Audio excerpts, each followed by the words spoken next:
James Franklin is being heavily linked to the open head coaching job at Virginia Tech.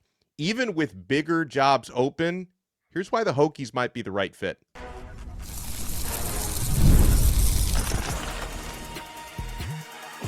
You are Locked On ACC, your daily podcast on the Atlantic Coast Conference. Part of the Locked On Podcast Network, your team every day. It's another epic crossover event. Alex Donno and Kenton Gibbs from Locked On ACC. We got Zach Sako from Locked On Nittany Lions, and there's no time like the present with James Franklin being linked to the Virginia Tech job and multiple current ACC coaches being linked as candidates to Penn State. Thank you so much to the everydayers on both of our channels and all of our channels. Kenton also hosts Locked On Wolfpack. Big win for the Pack. I also host Locked On Canes. Tough loss for the Canes. This episode is proudly brought to you by Game Time. Download the Game Time app, create your account, and use code LOCKEDONCollege for $20 off your first purchase. So we'll talk about possible ACC coaches to Penn State. But first, Zach Sako, want to pick your brain on this.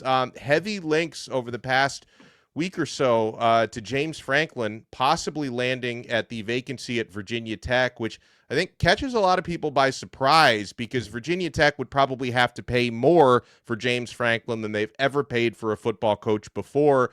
I would argue, and I think Kenton has said the same thing, that coming off a high-pressure job like Penn State, going to a place like Virginia Tech where there's not the same sort of pressure cooker might actually be a really good fit for him right now. And that's perfectly well said. I agree with you 100%. But is that how James Franklin feels? Is James Franklin using the Virginia Tech job as a safety net because he knows that it might actually benefit him to stay in college football and not take the year off, go the media analyst route for a season or two, which I think could do James Franklin some good, but he also kind of has to reestablish his credibility.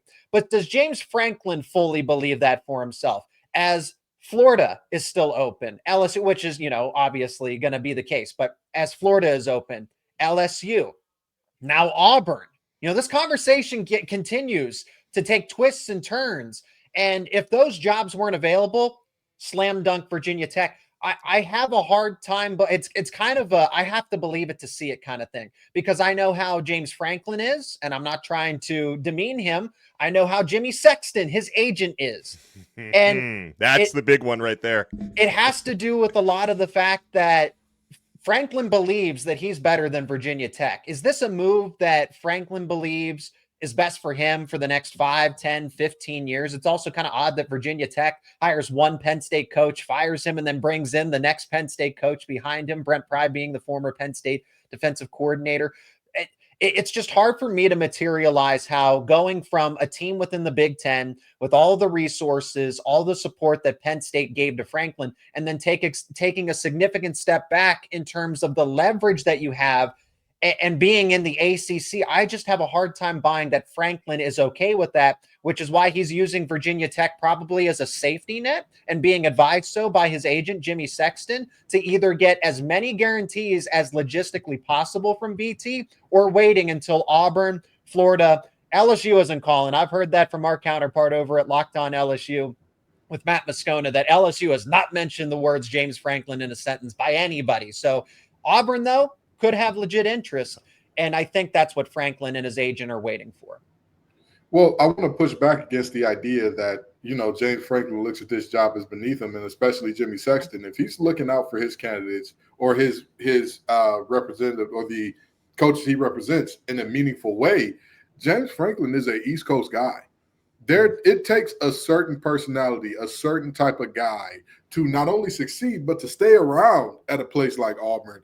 And I'm not sure James Franklin is that type of guy. However, James Franklin has proven he's one of the best at recruiting the Eastern Seaboard, especially when you're talking about that D.C., Maryland, Virginia, the DMV area and above, right? Yep. When you talk about the DMV and above, that is his sweet spot. That's where he makes his hay as a recruiter. So I think that if we're saying, hey, go into the toughest conference, go in with potentially less resources than the teams you're playing against, and go into a region that, with all due respect, I mean, yeah, he looked good at Vanderbilt while he was there, but Vanderbilt was not a Southeastern recruiting powerhouse when he was there. There was much more of a national deal in it. We're selling you on education. We're selling you on all the good things you can have here, as opposed to come play near home.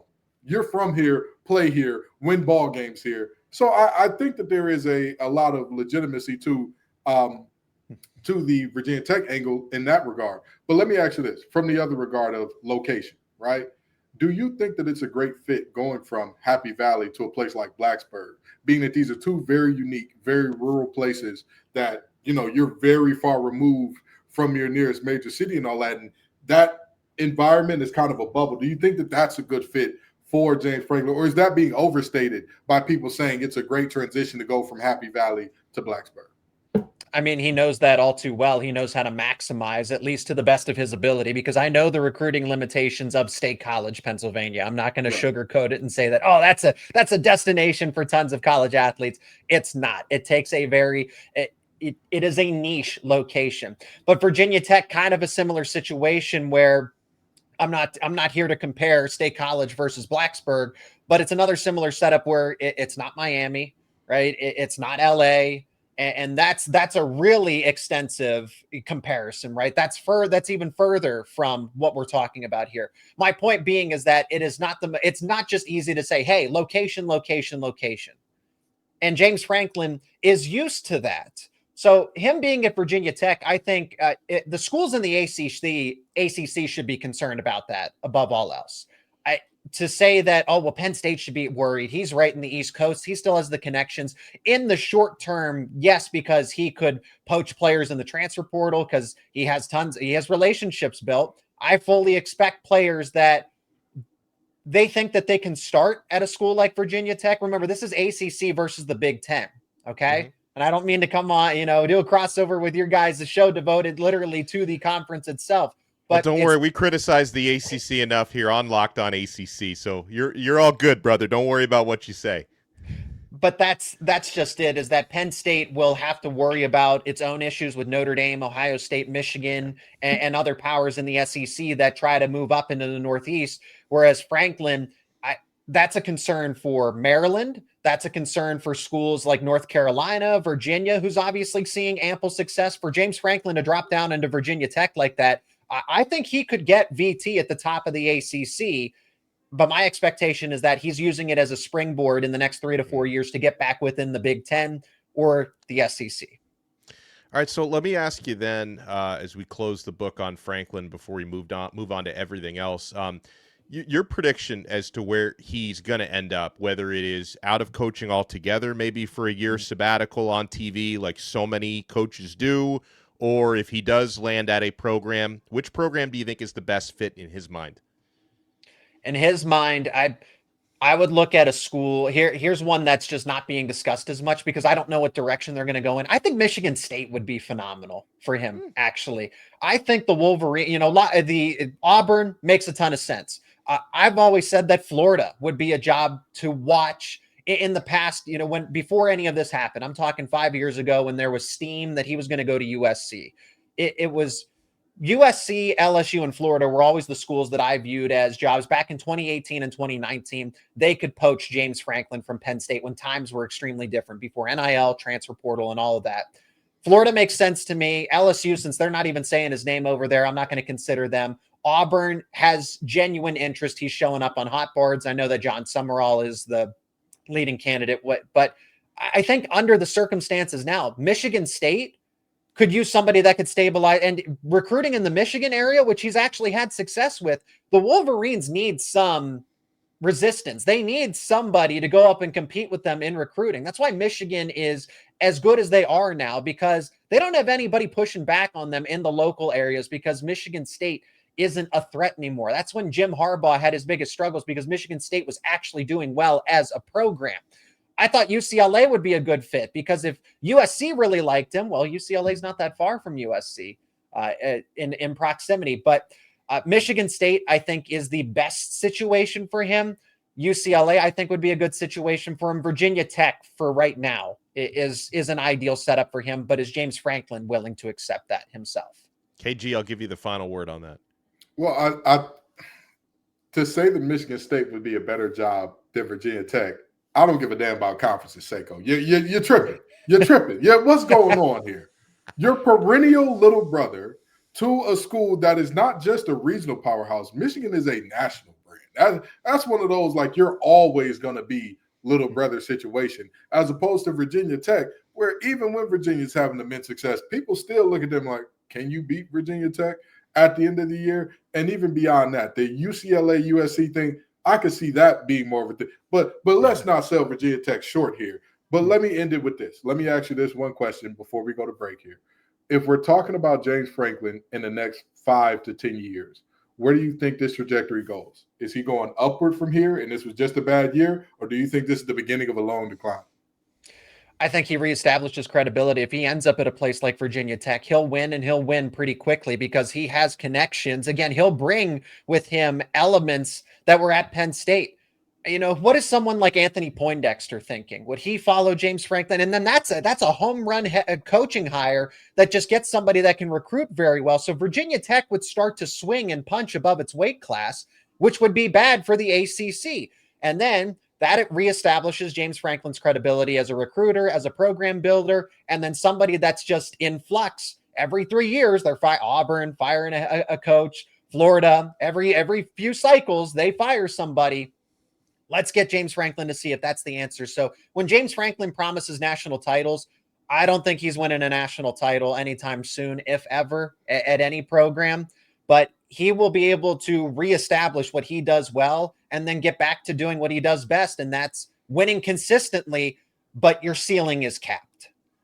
Right. That's well said. And on the Virginia Tech side, we've heard about the Hokies willing to invest massive amounts of money into their football and athletics budget. So they really do want to kind of return to that old standard. The game has changed a lot since Frank Beamer was there winning and getting close to a national championship back in the late 90s, but they would like to raise their standard, and James Franklin would be a great guy to help them do it. Meanwhile, if I look at the betting odds and the Penn State hot board, there are multiple current ACC coaches that are apparently persons of interest. You want to keep it locked right here. We're only getting started on this Locked On Nittany Lions, Locked On ACC crossover. Keep it locked. Folks, the Game Time app is the only ticket app that Kenton, Zach, and I use when we're looking for college football tickets. I couldn't be more excited about the rest of this season. The tailgates, the rivalries, the energy in the stands, there's just nothing like it. But let's be real.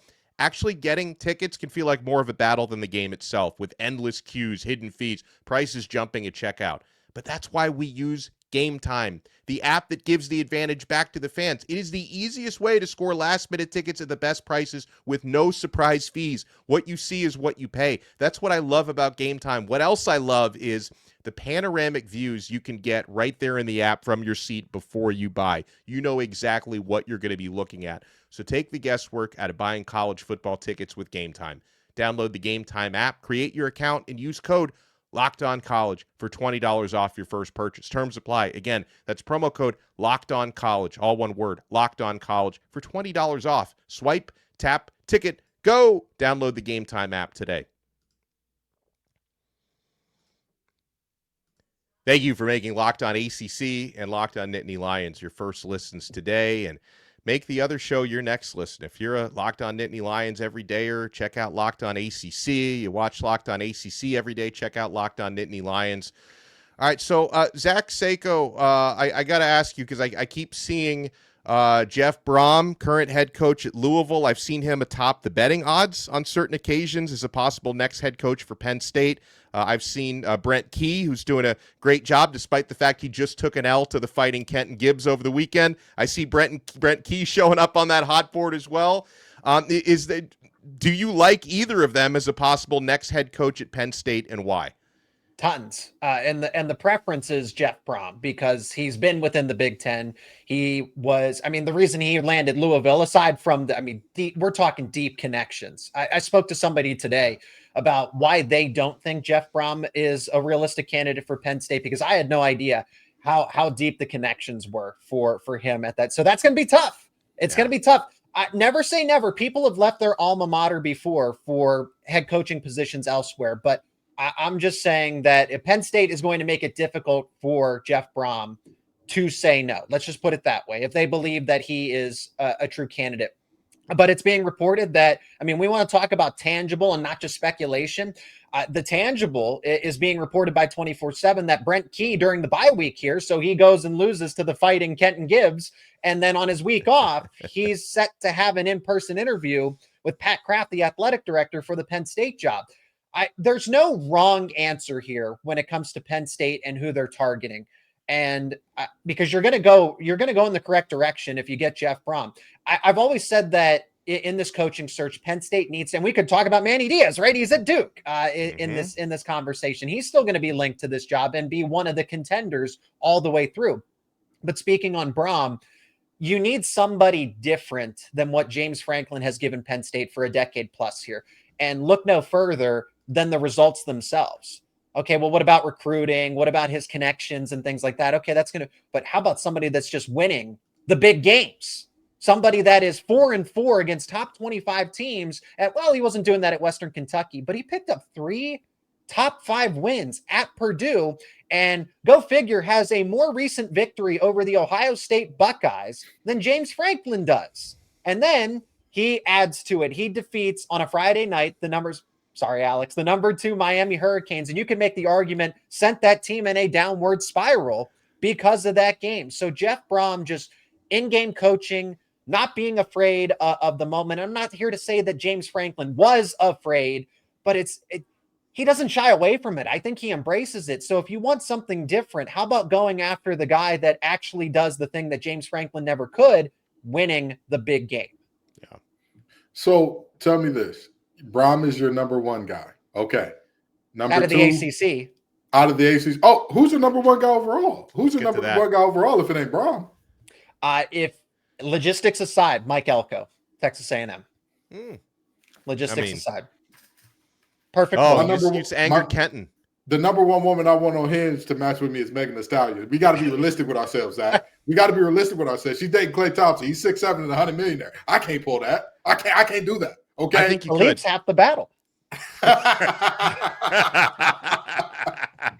So when we see Elko running out of the tunnel at Happy Valley next year, we'll believe it's half the battle. All right.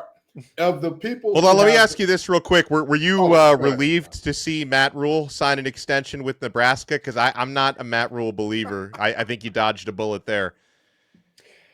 Yes, because it just goes back to what I said. You want to get something different. Matt Rule is no different. I mean, nope. You could even make the argument that he's worse in big games. But it was at Baylor. It was at Temple. What is he, 0-8 now against top 25 teams at Nebraska? At least you have some leverage at Nebraska, even though they're in the lower tier of the Big Ten. At least one? No, 0. By the way, there was this great X post. I can't remember which crap talker posted it, but they said that Matt Rule is the James Franklin of Mario Cristobal's, is what the post was. Like the greatest thing I've ever seen. That's poetry. It is.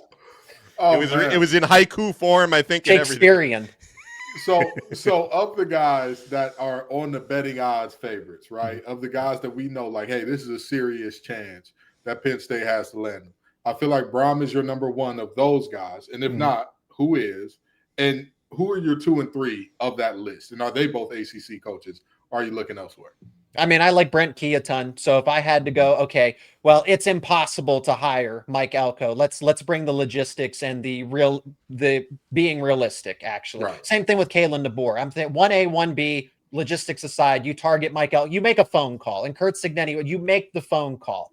Okay. Yeah. Well, I haven't seen any extension signed by Elko and DeBoer as it is right now. That's all I'm saying. Look how quickly Indiana reacted. They got an extension mid-season. Texas A&M, they keep winning. Alabama keeps winning. They're right in the thick of the playoff race. Then where are their extensions? Just putting that out there until there's a signature somewhere. But Jeff Braum would be the number 1 candidate in terms of, hey, this is realistic, but it's still somewhat of a long shot because of the Louisville connection. Same thing with Brent Key over at Georgia Tech and the postseason. How long does Penn State want to wait? How long should they? How long can they wait to where it starts to actually hurt them? And then they made the wrong decision firing James Franklin in the middle of the season, and it comes back to bite them because they actually created leverage by being the first the top tier program, right? Okay, Oklahoma State, Virginia Tech, but Penn State stands out above the rest. And now LSU, Florida, and Auburn joined the party. Even UCLA, right? That still doesn't compare. They're all in this category by themselves. But now there's a lot of top 10, top 15 programs that are all vying for the same head coaching candidates. So you got to make a move somewhat quickly, but I think Penn State feels like it holds the cards. Now we see the rumors now. Penn State told Urban Meyer no, potentially.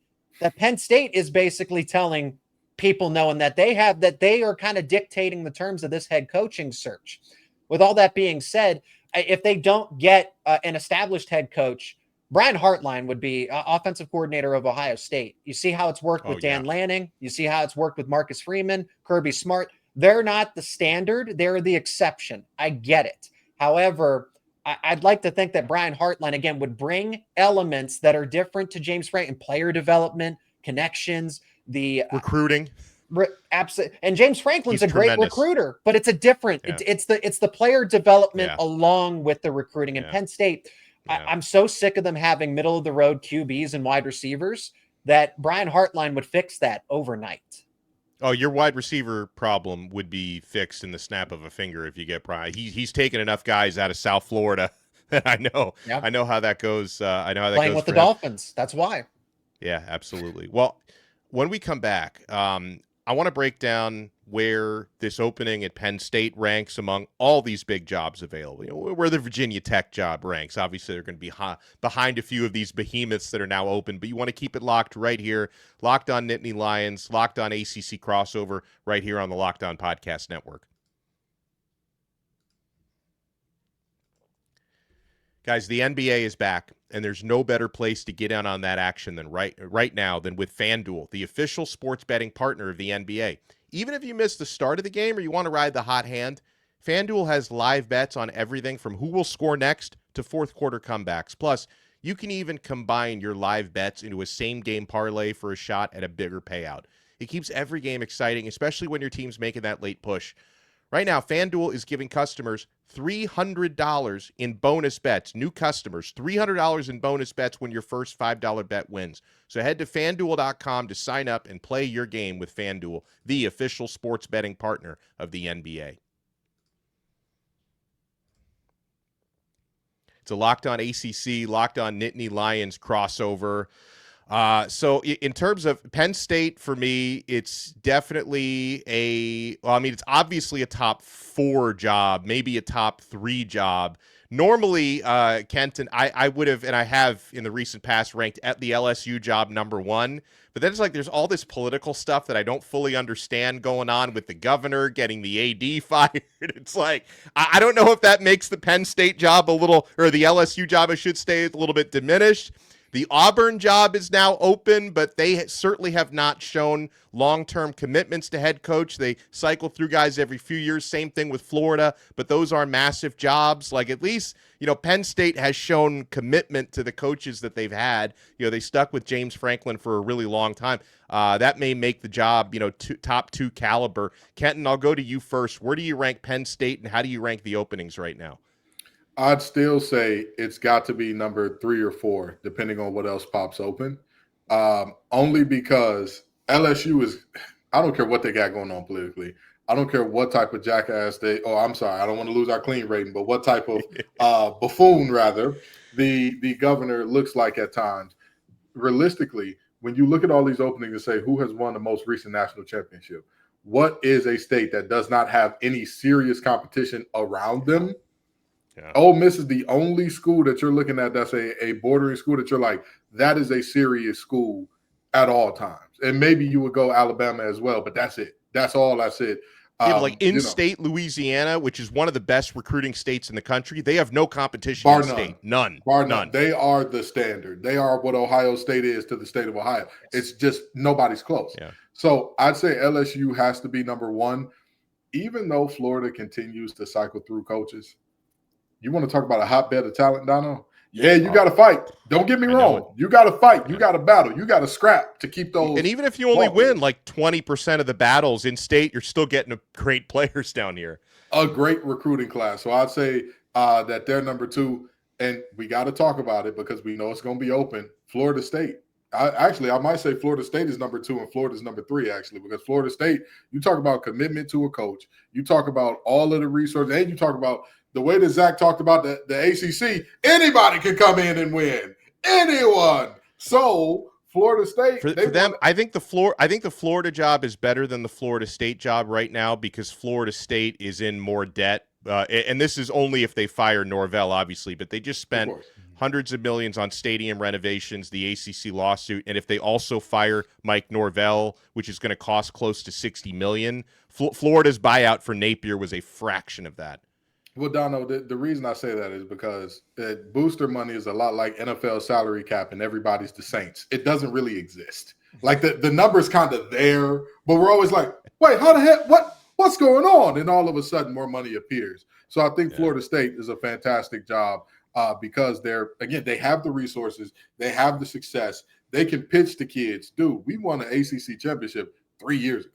Yeah, that like this ain't you got to go back in foreverdom to figure out when we were the class of the conference. Not to mention, we are in prime position to once again be the class of the conference very quickly because our competitors down there in Coral Gables, every November, no-win November is very real for them. I don't know why they do it, but they're like, we have no interest in winning football games in November. So I think that's a fantastic job. I think Florida's right after them. And then I'd have to say Penn State. I think the Penn State job, you have to throw it in at this point because Penn State is another school. They've shown the propensity to win. They've shown that they're going to invest. They've shown every single thing. The only thing that Penn State does not have that the schools in front of them have is location, right? Where LSU, how close are you to New Orleans, right? Baton Rouge is still a lot to do in comparison. What about Auburn? You didn't mention Auburn. Or you have Auburn them would be after all 5. those? Auburn would be 5 for me. Auburn would be 5.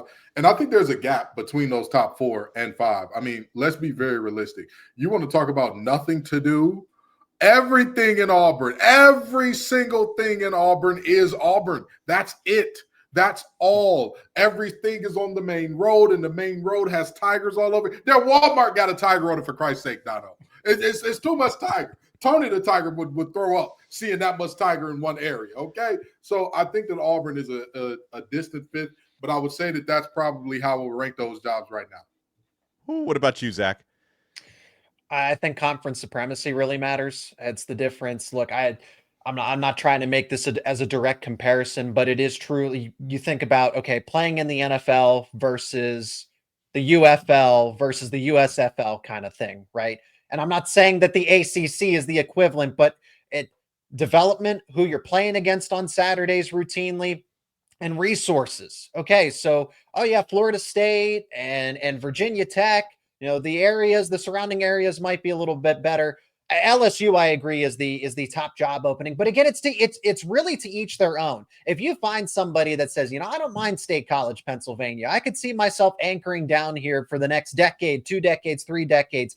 Penn State, all of these schools are destination jobs to somebody. I know that if Deion Sanders got the call from Florida State, he would come back to his alma mater and anchor down there just so long as he gets the support, right? It's to each their own. That's why I think of, Mike Elko's a Texas A&M, but he's a Northeast guy, born and raised in New Jersey, graduated from the University of Pennsylvania.